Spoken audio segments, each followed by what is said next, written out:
back to Organizing Tune-Ups, where we break down big organizing concepts into small bite-sized chunks you can do every day for 5 to 15 minutes.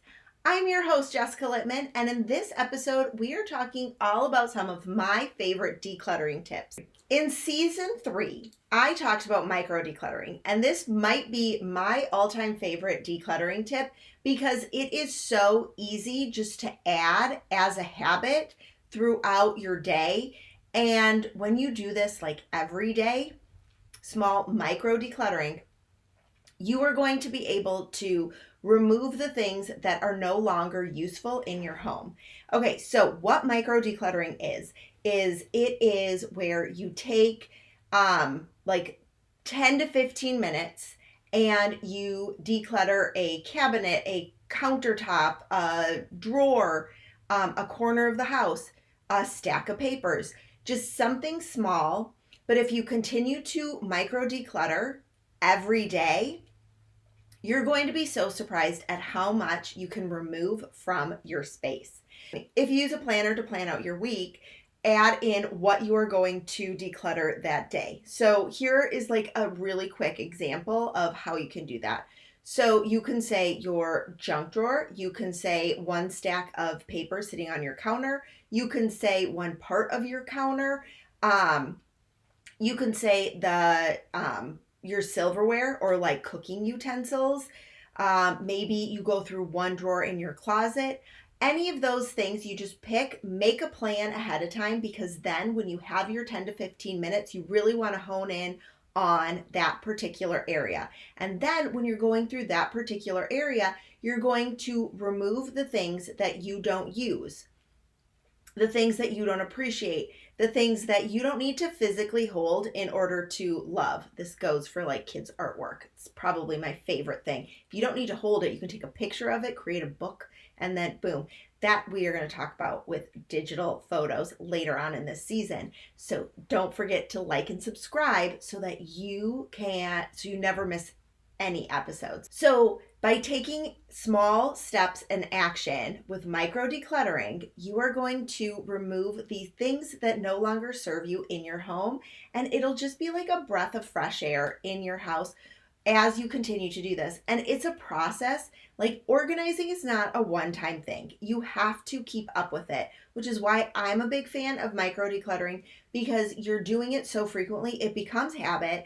And you're constantly removing the things that you don't use anymore.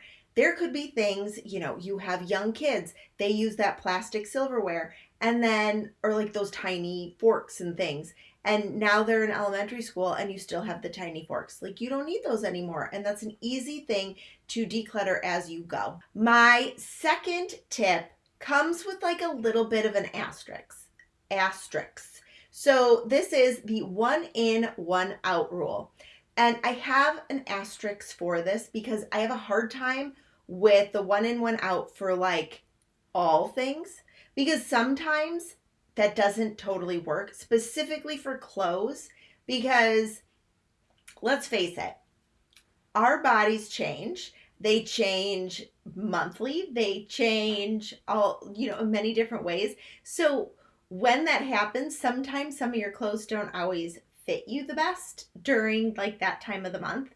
So saying 1 in, 1 out, if I did that, I wouldn't have enough shorts to last for the season, because then I wouldn't have anything to wear either that time of the month, or I wouldn't have anything to wear when it's not that time of the month. Or like sometimes I get on like big kicks and like, I feel a lot better about my physical appearance, and so clothes fit differently. And then when I kind of like am lax, like I have been over the summer, things aren't fitting, they're a little snug. So I don't love the 1 in, 1 out rule in regards to clothes, because our bodies change. So that's where the asterisk comes in. But for things in the kitchen, like bowls, pots and pans, those type of things, the 1 in, 1 out rule could potentially work if you are replacing something, or if you are trying to downsize, to use that rule so that you don't have, a ton of cookware if you don't cook as much as you used to. Also, this works for gardening tools, things outside, kids' toys. It could work for as well, but sometimes it doesn't totally work because if your child starts to get into a new type of toy, it's not always feasible to remove a toy if you've already minimized their toys. So use that rule with caution. I like it for certain things. I like it for like I give parameters around the one in, one out rule. And so that is why I'm recommending it, but you need to set some parameters. Or if you know for yourself, you do better with like a very specific and hard and fast rule, then you use that. I've seen it work so well for people that feel very overwhelmed when there's too much stuff. And so they found that the one in, one out rule has worked really well because it gives them very specific buying patterns so that they don't feel like they just have to keep over consumption. And so if you're in that mindset and you want to break that cycle, use the one in, one out rule to kind of cut that cord of the overconsumption so that you are only purchasing things that will either replace something that is no longer usable or replace something that no longer fits or serves its purpose anymore. Okay, my third declutter tip is to always set yourself up for success. And to do that, use bags and already have them organized by what category they are. Okay, so I use paper bags, and on my paper bags, I have labels that come in some of my digital products. And so I just print those off and I staple them to the bag. I have a sell, a donate, a recycle, and then I just use a trash bag for trash. I have those set up.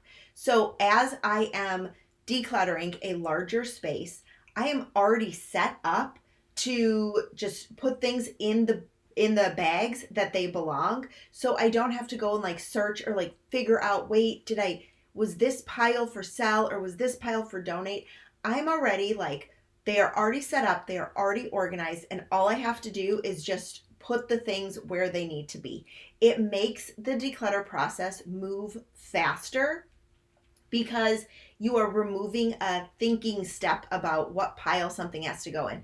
There is a sign, you read it, you put it in, and you move on.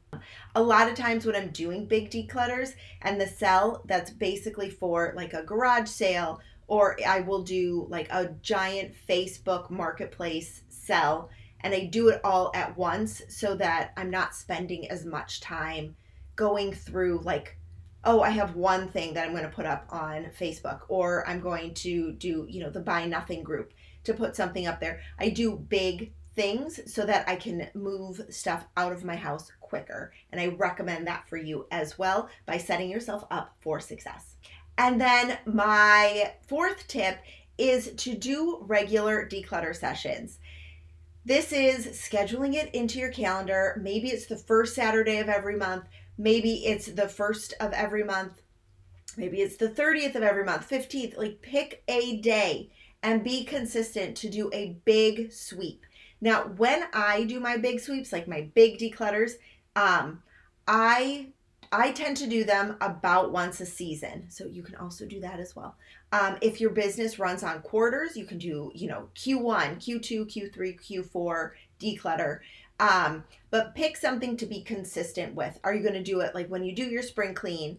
Then are you going to do a declutter at that time? Just pick some time that works for you to do the big declutter. And I always start by going through the entire house. I start at the top and work my way down, and I make a list of areas that I want to do the big declutter. Like, okay, closets have gotten out of control. I need to do 2 closets, and then I need to do, these 2 drawers in the kitchen, and I need to go through all of my papers, and then I need to go through the toys in the basement. And so I created like my plan, and so then I can then start taking action on those particular things instead of saying, okay, big declutter, now I have to do everything. Instead, you are going through and decluttering as needed based on areas that are bothering you. So if you enjoyed this episode, make sure you subscribe to Organizing Tune-Up's email where you are listening to this podcast. I will see you in the next one.